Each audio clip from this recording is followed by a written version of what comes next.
Jadi tidak usah nunggu kamu jadi apa besok, tapi bentuklah dirimu untuk jadi apa sesuai yang kamu inginkan. Tidak usah nunggu, kalau Pak ditunggu saja takdirnya besok kalau sudah. Kalau bagi Sartre tidak begitu rumusnya hidup.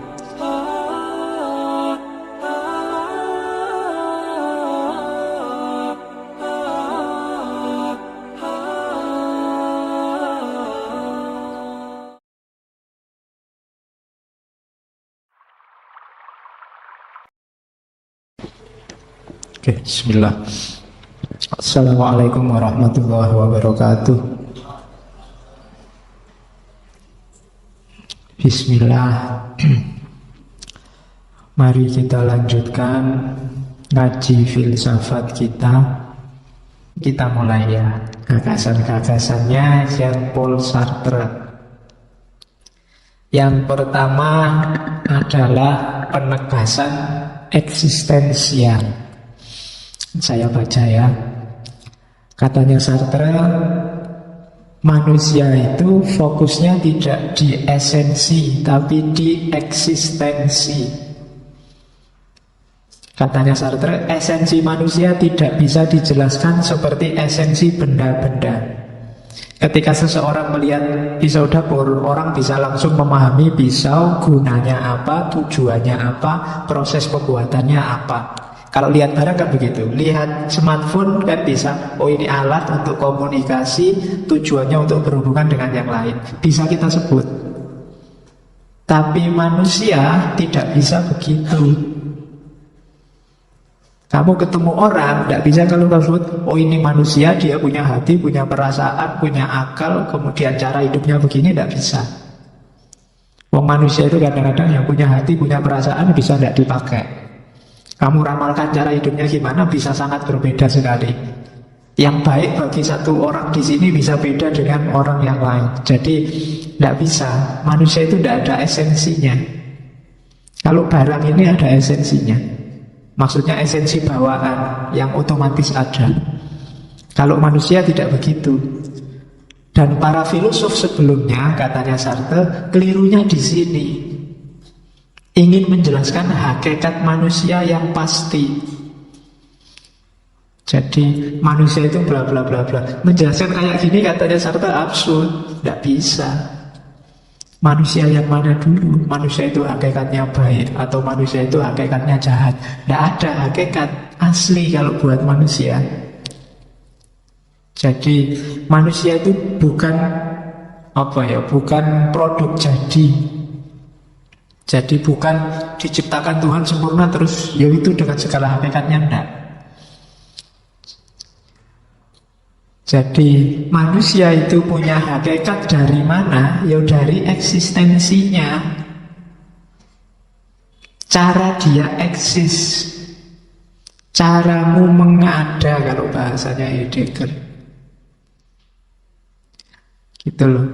Jadi tidak ada hakikat bawaan. Tidak ada manusia itu pasti jelek atau pasti baik. Kalau kamu mengada dengan cara jelek, ya eksistensi dirimu terbentuk jelek. Kalau kamu tiap hari bohong, ya nanti hakikat dirimu jadi hakikat bohong.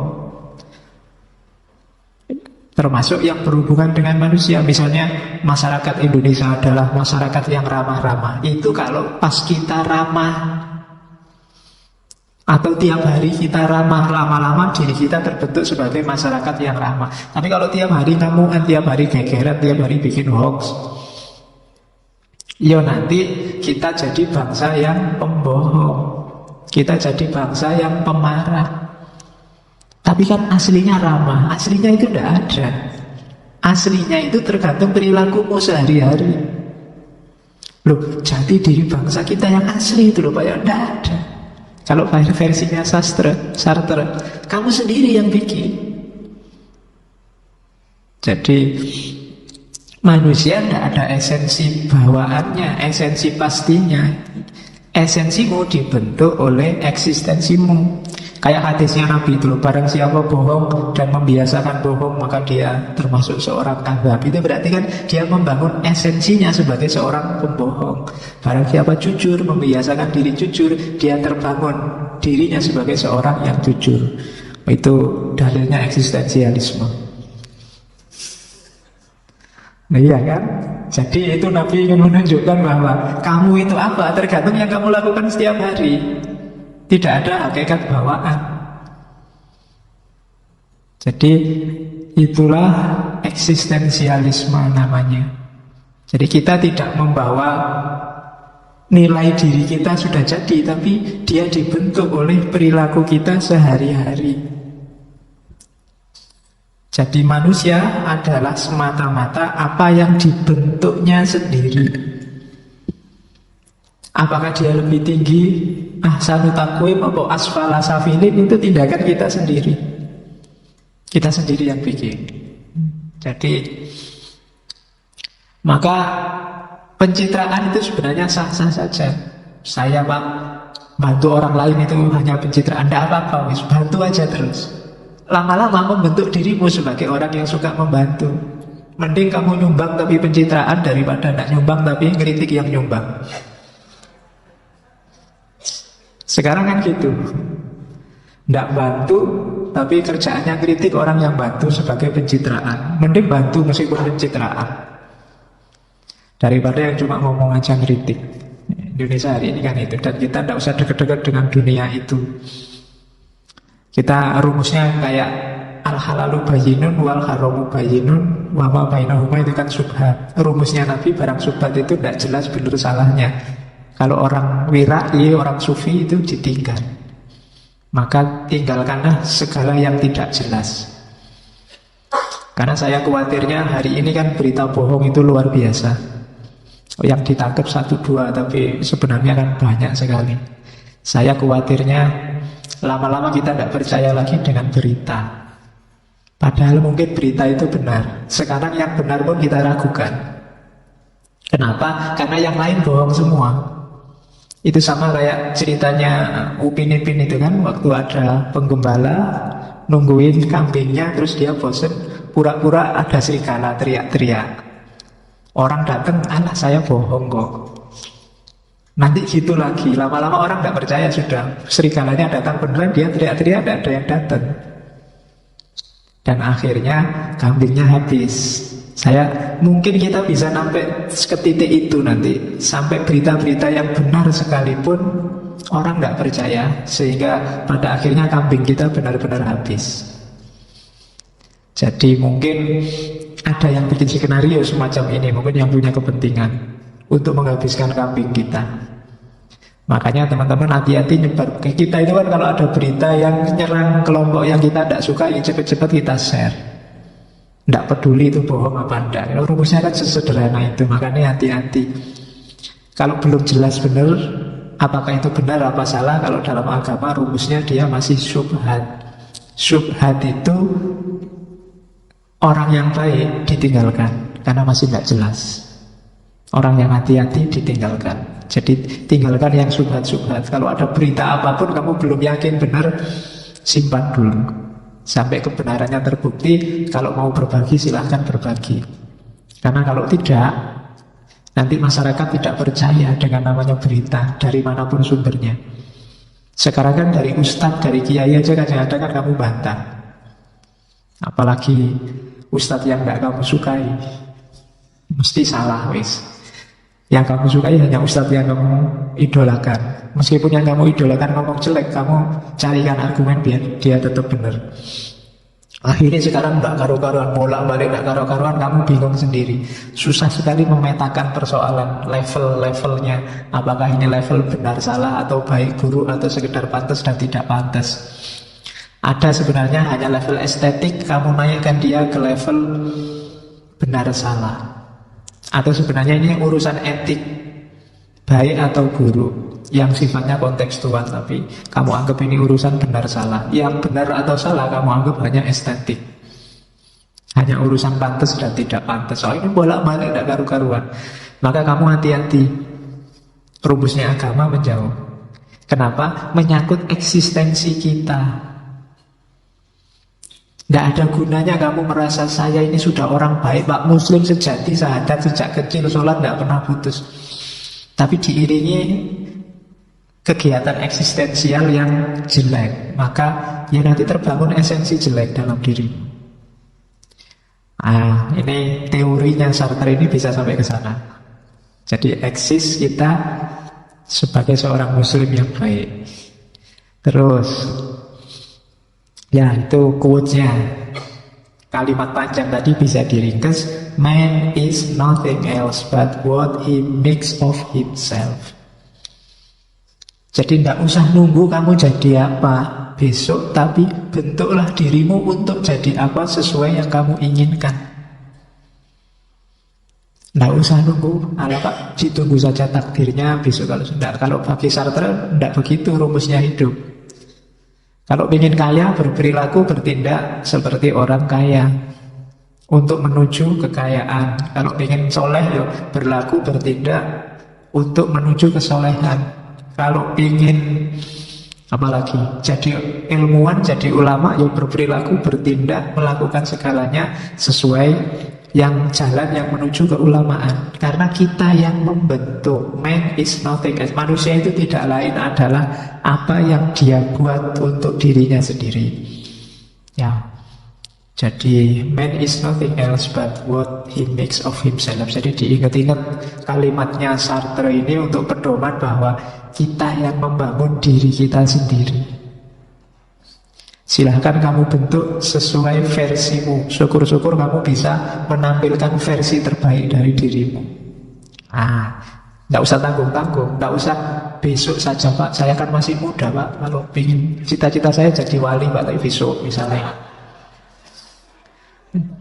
Ya, saya suka yang sufi-sufi Pak. Beberapa ngomong saya gitu. Cuma kan saya masih muda Pak. Jadi besok aja amalan-amalannya, solehnya. Ya tidak bisa. Dibangunnya sejak sekarang. Kalau ingin jadi filosof, ya dibangunnya mulai hari ini. Dibangun karakter seorang filosof apa. Nanti kamu jadi filosof. Yang ingin jadi guru, jadi dosen, mulai sekarang dilatih. Dosen yang baik, guru yang baik seperti apa. Latihan ngomong, latihan menjelaskan, latihan ngajari, latihan mempresentasikan. Tidak usah eman-eman waktu, tidak usah eman-eman tenaga kalau kalian masih muda. Pak, ini cuma kuliah biasa aja, santai aja lah. Nanti saya jadi guru latihan presentasi beneran. Kamu buang waktu. Tidak usah buang waktu. Punya buku banyak di kamar. Saya suka ini buku semua ini Pak. Cuma bacanya kapan-kapan aja lah Pak. Santai-santai aja. Udah ada yang buru-buru. Ya sudah, tidak kebaca. Kamu buang waktu, buang tenaga. Jadi bangun dirimu mulai sekarang. Karena nanti kamu membangun hari ini, nanti jadinya besok. Kalau kamu membangunnya besok-besok, ya jadinya lebih besok lagi. Sementara tambah lama umur, tambah tenaganya semakin berkurang. Puncak-puncaknya umur kalian, kalau urusan fisik. Kalau sudah seumur saya, itu grafiknya mulai menurun. Buktinya saya sering pilek sekarang. Kan mulai turun, mulai turun, mulai turun. Jadi kalian ada di puncak energi, puncak waktu. Jadi bentuk diri kalian. Itu nasihatnya Sartre. Jadi kalian yang membentuk. Tidak usah takut bermimpi, Pak saya itu cuma gini aja Pak, bayar kuliah juga mati-matian. Sebenarnya saya ingin ini, bisa. Tidak usah khawatir. Jadi man is nothing else but what he makes of himself. Kamu sendiri yang membangun. Katanya Sartre lagi, everything has been figured out. Segala sesuatu itu sudah jelas, kecuali bagaimana cara kita hidup itu ada di tangan kita. Semua yang di sekeliling kita itu bisa diprediksi dan pasti. Tembok ini pada saatnya dia akan keropos. Kalau nggak dianu lagi, nggak diperbarui lagi, itu pasti. Yang fisik-fisik, lingkungan, semua di sekeliling kita itu sunatullahnya sudah jelas. Satu-satunya yang menjadi hak kita untuk ngatur sendiri, dikaruniakan oleh Allah, itu how to live. Jadi alam semesta ini sutradaranya semua Allah, ada sunatullahnya. Satu-satunya yang dikhalifahkan ke kita adalah how to live. Bagaimana cara kita hidup. Pilihlah sendiri. Jadi pilihlah cara hidup sesuai yang kamu inginkan.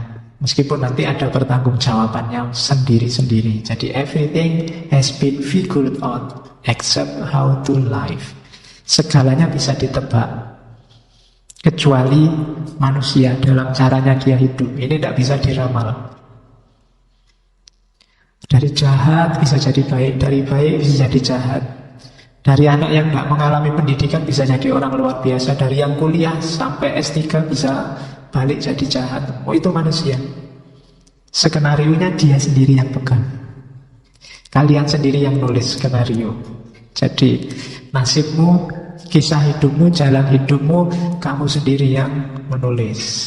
Nah, ini pandangannya filosof eksistensialis, Sartre dan kawan-kawan. Terus, nah, wadahnya hidup kita tadi kan bisa milih hidup eksis sesuai keinginan kita, ada wadahnya.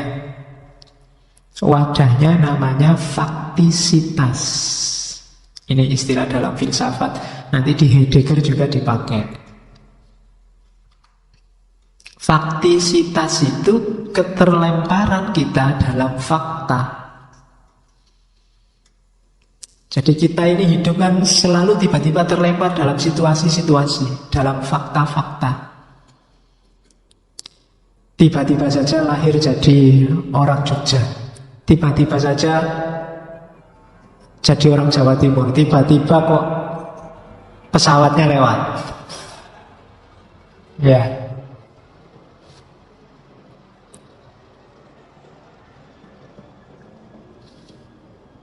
Ya. Pesawat lewat ini tadi kan fakta yang tiba-tiba. Itu kita terlempar dalam fakta berhadapan dengan suaranya pesawat. Mau tidak mau kan harus diam. Kalau tidak balapan suaranya. Jadi ini namanya faktisitas. Kita terlempar di sana. Tiba-tiba harus jadi mahasiswa UIN. Kena aturan cadar. Ya, padahal bayanganmu tidak ada gitu-gitu loh. Kok tiba-tiba ada itu. Masalah nih. Nah, itu kan faktisitas. Kamu terlempar di fakta-fakta. Tiba-tiba mau semangat, mau merancang tanggal merah besok saya mau liburan, Pak. Kok yang dilalah pilek. Ketemu fakta, kamu kena virus terus flu. Waduh, tidak jadi lagi. Itu faktisitas.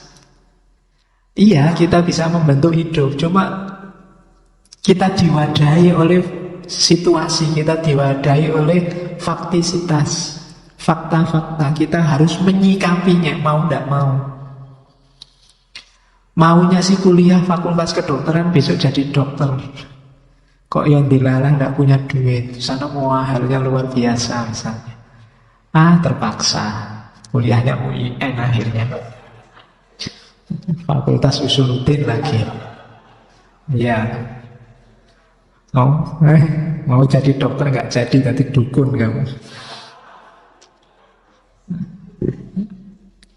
Itu kan fakta, kamu terlempar di fakta-fakta. Yang harus kamu hadapi, dicuekin bisa, ditiadakan bisa, dimanipulasi bisa. Tapi kan mau nggak mau kamu berhadapan dengan itu. Itu namanya faktisitas. Ya, faktisitas itu kalau Sartre, contoh yang pasti adalah kita berhadapan dengan orang lain. Ini kan fakta. Nah, ini juga fakta.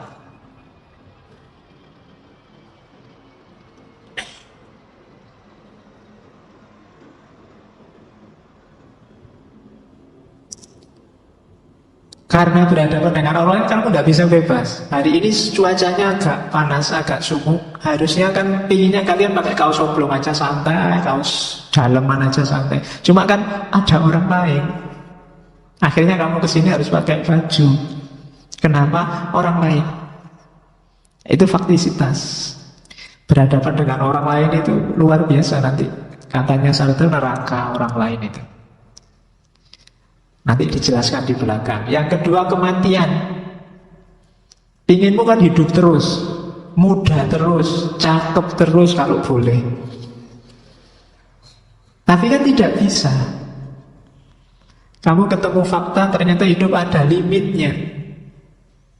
Bahkan yang namanya maut, death, mati itu tidak nunggu umur. Tidak ada hubungannya sama usia. Bahkan sekarang yang muda-muda lebih cepat berangkatnya. Banyak contohnya. Jadi kalau yang tua biasa kan, yang tua berangkat duluan. Tapi yang muda sekarang banyak. Saya ada teman minggu lalu usianya paling baru 30 sekian. Ada yang 40 sekian. Semakin muda. Harapan hidup di Indonesia naik, tapi kemungkinan mati juga besar. Iya, karena memang sekarang kan penyakit macam-macam. Cuaca tidak bersahabat, gaya hidupnya agak jelek. Negara berkembang kan cirinya itu. Jadi gaya hidupnya ya kayak makannya, kayak saya tidak yakin yang ada di sini rajin olahraga. Pokoknya filosofi kan biasanya malas. Ya, jalan kaki malas, kamu dekat aja kan pakai motor. Jadi, yuk gaya hidup yang baik biar sehat. Yuk olahraga lah. Saya tidak tahu olahragamu kayak gimana. Kamu pagi-pagi waktunya olahraga ya kamu ngopi, ngerokok. Belum bangun. Lari pagi 9:30. Itu bukan lari pagi karena kuliah telat. Karena kamu ketiduran paginya. Oke. Lawanlah faktisitas itu. Jadi kamu berhadapan dengan fakta. Kamu harus beruang, berwaktu, lingkungan. Itu kan faktisitas. Kamu tidak bisa menganggapnya tidak ada. Alamak orang lain dianggap tidak ada saja. Tidak bisa. Tetap jadi pertimbanganmu. Alamak mati dianggap tidak mati gitu saja. Tidak bisa. Tetap nanti batasmu adalah mati. Alamak ruang waktu tidak usah dipertimbangkan. Lingkungan dicuekin aja tidak bisa. Ya kan, ya kayak pesawat ini bolak-balik lewat kan gimana lagi?